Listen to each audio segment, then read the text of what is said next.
മദീനയിൽ ഒരു സഹാബ വനിതയുണ്ടായിരുന്നു. സഹാബ വനിതയുടെ പ്രശ്നം എന്താണ്? അവരിടക്കിടക്ക് ഇങ്ങനെ ബോധം കെട്ട് വീഴും. അങ്ങനെ ഒരു അസുഖം ഉണ്ടാവും. ഇടയ്ക്കിടെ അപസ്മാരം, എന്തോ ഒരു രോഗം. അവരിടക്കിടക്ക് പലയിടത്തുമായി അങ്ങനെ വീഴും. ചിലപ്പോൾ ജനമധ്യത്തിലാവും, ചിലപ്പോൾ വീട്ടിൽ നിന്നാവും, എവിടുന്നാന്നില്ലല്ലോ. അസുഖം ഉണ്ടവർ, അവരങ്ങനെ വീഴും.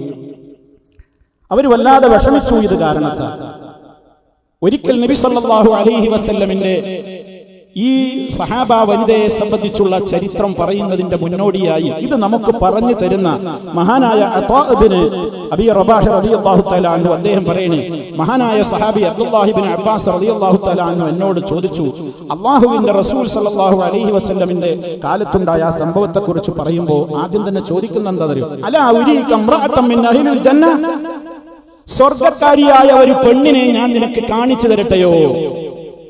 സ്വർഗ്ഗക്കാരിയായ ഒരു പെണ്ണിനെ ഞാൻ നിനക്ക് കാണിച്ചു തരട്ടെയോ? മുത്ത് മുസ്തഫ സ്വർഗം കൊണ്ട് സന്തോഷ വാർത്ത അറിയിച്ച ഒരു പെണ്ണിനെ ഞാൻ നിനക്ക് കാണിച്ചു തരട്ടെയോ? എന്നിട്ട് പറഞ്ഞു, ഏതാണ് ആ പെണ്ണെന്നറിയോ? ഇതാ ഈ പെണ്ണാണ്. എന്താണ് ആ ഉമ്മ സഹോദരിയുടെ പ്രത്യേകത? എന്താ? അവർക്ക് ഈ അസുഖം.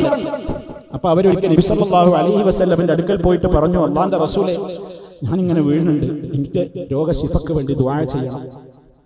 നബി സല്ലല്ലാഹു അലൈഹി വസല്ലം ആ സഹോദരിയോട് പറഞ്ഞു, ഇൻ ശിഇതി സബർതി ഫലകിൽ ജന്ന, നിങ്ങൾ ക്ഷമിക്കുകയാണെങ്കിൽ നിനക്ക് സ്വർഗ്ഗമുണ്ട്. അപ്പോൾ ആ സഹോദരി പറഞ്ഞു, എന്നാ എനിക്ക് സ്വർഗ്ഗമാണ് വേണ്ടത്, ഈ അസുഖം മാറണ്ട, എനിക്ക് സ്വർഗ്ഗമാണ് വേണ്ടത്, ഞാൻ ക്ഷമിച്ചിരിക്കും. പക്ഷേ ആ സഹോദരി അതുകൊണ്ട് തൃപ്തിപ്പെട്ടില്ല. അടുത്തൊരു ചോദ്യമാണ് ഞാൻ ഇവിടെ ഇരിക്കുന്ന എന്റെ സഹോദരിമാരോടും ഈ ശബ്ദം ശ്രവിക്കുന്ന സഹോദരന്മാരോടും എനിക്ക് ഓർമ്മപ്പെടുത്താനുള്ള പ്രധാന പോയിന്റ് അതാണ്. അടുത്ത ആ സഹോദരിയുടെ ആവശ്യം എന്താണ്? എങ്കിൽ നബിയെ, എനിക്ക് അങ്ങയോടൊരു അപേക്ഷ പറയാനുണ്ട്, എനിക്ക് വേണ്ടി ദുആ ചെയ്യണം. എന്തിന്? ഞാൻ ഇങ്ങനെ വീഴുന്നതല്ല എന്റെ പ്രശ്നം. ഞാൻ ഇങ്ങനെ വീഴുമ്പോ ഞാൻ അറിയാതെ എന്റെ ഡ്രസ്സ് മാറുന്നുണ്ട് ശരീരത്തിൽ നിന്ന്, ഞാൻ അറിയാതെ എന്റെ ഔറത്ത് വെളിവാകുന്നു. അതെനിക്ക് സഹിക്കാൻ കഴിയൂല, അതെനിക്ക് സഹിക്കാൻ കഴിയൂല. മറ്റൊരാൾ എന്റെ ഔറത്ത് കാണാണ്, എന്റെ ശരീരത്തിന്റെ സൗന്ദര്യവും നഗ്നതയൊക്കെ കാണാണ്. അതൊന്നും നീക്കിത്തരാൻ വേണ്ടി അല്ലാഹുവിനോട് അങ്ങൊന്ന് ദുആ ചെയ്യണം. ആനായ നബി സല്ലല്ലാഹു അലൈഹി വസല്ലമ അവർക്ക് വേണ്ടി ദുആ ചെയ്തു. പിന്നെയും ആ സ്ത്രീ വീഴാറുണ്ടായിരുന്നു. പക്ഷേ പ്രവാചക ദുആയുടെ ഫലം ഒരിക്കലും അവരുടെ വസ്ത്രം ശരീരത്തിൽ നിന്ന് നീങ്ങാറില്ല. സുബ്ഹാനല്ലാഹ്. എന്തിനാണ് ഞാൻ ഈ സംഭവം പറയുന്നത്? ആ ഉമ്മ പോയ സ്വർഗ്ഗത്തിലേക്ക് പോകാനല്ലേ സഹോദര സഹോദരി നമ്മളൊക്കെ ഇങ്ങനെ അല്ലാഹുവിനോട് പ്രാർത്ഥിച്ചു കൊണ്ടിരിക്കുന്നത്?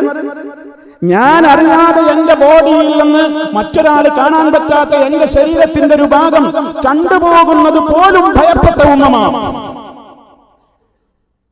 അറിയാതെ ഒരാളെ ശരീരത്തിൽ നിന്ന് വീണിട്ട് കുറച്ച് ഔറത്ത് വെളിവായ അയാൾ വാസ്തവത്തിൽ അയാൾ കുറ്റക്കാരനാണോ? അയാൾ കുറ്റക്കാരിയാണോ? അല്ലല്ലോ. പക്ഷെ അതുപോലും അന്നത്തെ സഹോദരിമാര് പേടിച്ചു. ഞാൻ അറിയാതെ എന്റെ ബോഡിയിൽ നിന്ന് വല്ലതും ആണുങ്ങൾ കാണുമോ?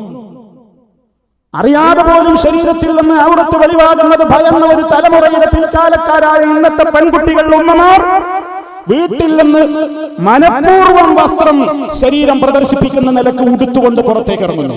കണ്ടോളൂ, എന്നെ നോക്കിക്കോ, എന്റെ സൗന്ദര്യം കണ്ടോളൂ, എന്റെ മാറ് കണ്ടോളൂ, എന്റെ ശരീരം കണ്ടോളൂ, നിതംബം കണ്ടോളൂ, എന്ത് വേണമെങ്കിൽ കണ്ടോളൂ എന്ന നിലക്ക് തന്റെ ശരീരത്തിന്റെ സൗന്ദര്യം മനഃപൂർവ്വം വീടിന്റെ കണ്ണാടിയുടെ മുമ്പിൽ നിന്ന് ഒരുപാട് നേരം ഇത് മറ്റുള്ളവർ നോക്കുമ്പോ ഭംഗി വേണം എന്ന നിലക്ക് വളരെ ഭംഗി കൂട്ടി മേക്കപ്പ് ചെയ്ത് സമയമെടുത്തവർ പുറത്തേക്ക് ഇറങ്ങുന്നു.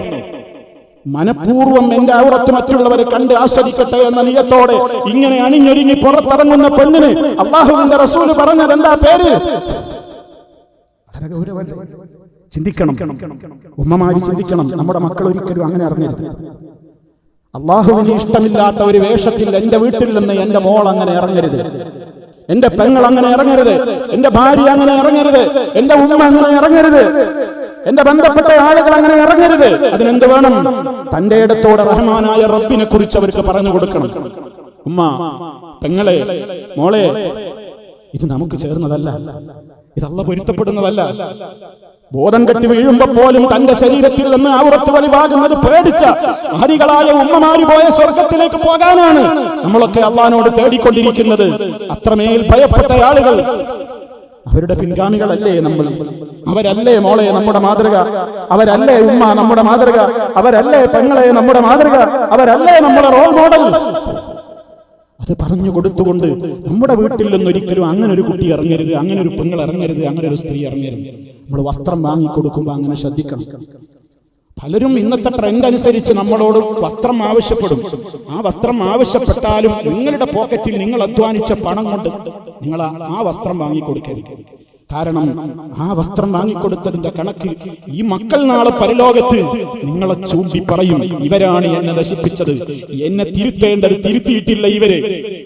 ആ പാപഭാരം കൂടി നമ്മൾ ഏൽക്കേണ്ടി വരും. മക്കൾക്കോ അല്ലെങ്കിൽ അത് പ്രവർത്തിച്ചവർക്കോ ഒട്ടും കുറയുകയുമില്ല.